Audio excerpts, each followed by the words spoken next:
Magical Cures Box Set, Book 10 through 12.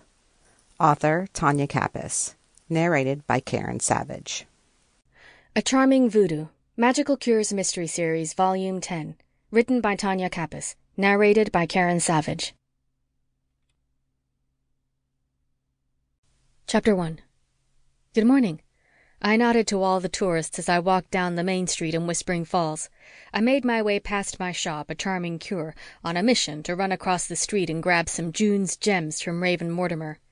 My cloak was neatly tied around my neck and flapped in the fall breeze behind me. My tall brown boots clicked with each step.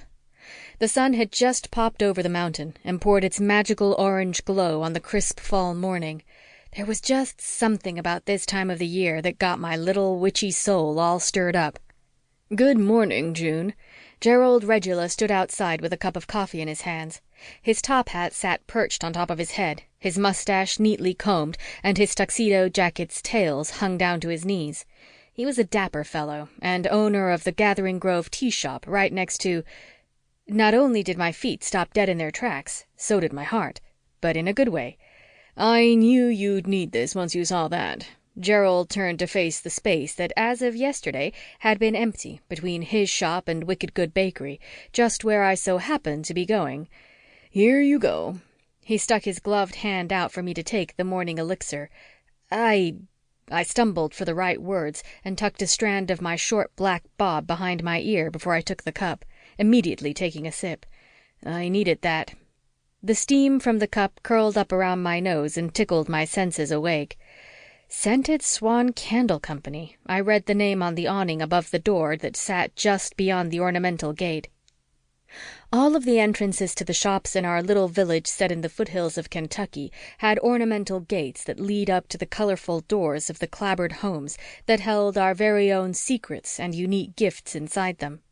Whispering Falls wasn't your ordinary town. It's a magical village full of what we like to be referred to as spiritualists. The mortal world would call us witches, but that word leaves us with a bitter taste in our mouths. It had a negative, demeaning tone to it. Gerald is a tea leaf reader, so he naturally owned the Gathering Grove tea shop. I am a homeopathic healer with an amazing intuition.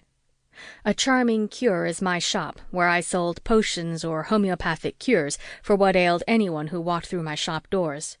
But it was my keen sense of intuition that told me exactly what the customer needed, or what their real problem was, when they walked through my shop door. Up until a few days ago, Whispering Falls had only consisted of 11 quaint shops. The Gathering Grove and A Charming Cure were 2, along with Bella's Sample complete. Ready to continue?